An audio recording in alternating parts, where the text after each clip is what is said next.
হরে কৃষ্ণ ভক্ত সজ্জন Arpita mini blog আপনাদেরকে সবাইকে স্বাগত। তো এই ব্লগটা ছিল প্রভুপাদে আবির্ভাব তিথির দিন ব্লগ। তো আমি অনেক দেরি করে ছাড়তে জানি।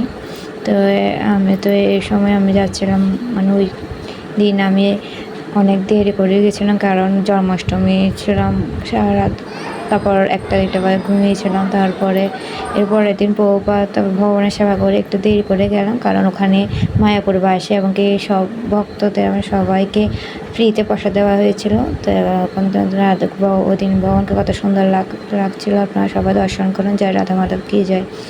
তো দেখুন প্রভুপাদের খুব সুন্দর অনুষ্ঠান হয়েছিল ওই দিন।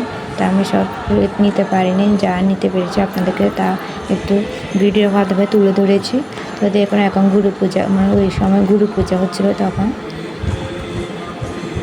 তো আপনারা দর্শন করুন। তখন আমি কথাটা একটু অফ রাখলাম, তো আপনারা সবাই দর্শন করুন।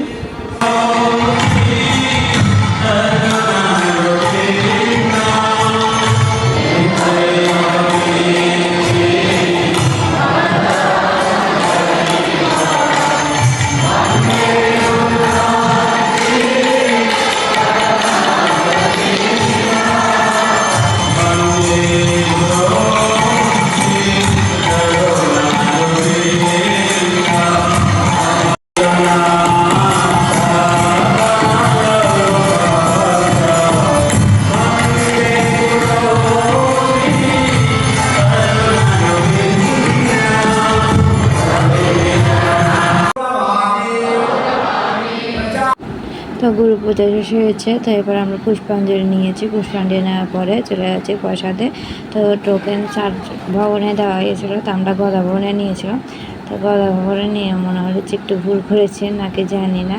গদা ভবনে একটু টাইম টু টাইম, আর অন্য ভবনে তাড়াতাড়ি দিয়ে ফেলে, কিন্তু গদা ভবনে মানে টাইম বা মানে 1:30 থেকে 1:30-এর মধ্যেই শুরু করে প্রসাদ। তো দেখুন ওদের অসংখ্য ভক্তরা আসছিলো নবদ্বীপে, সব মানে যারা যাচ্ছে তারা সবাই চলে আসলো, মানে শোনা গিয়েছে।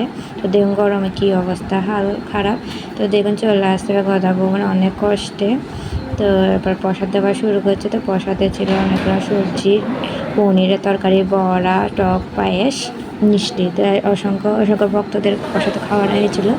তো এটাই ছিল আজকে এই পর্যন্ত ব্লগ। তো ভিডিওটা কেমন লাগছে অবশ্যই কমেন্টে বলবেন। হরে কৃষ্ণ।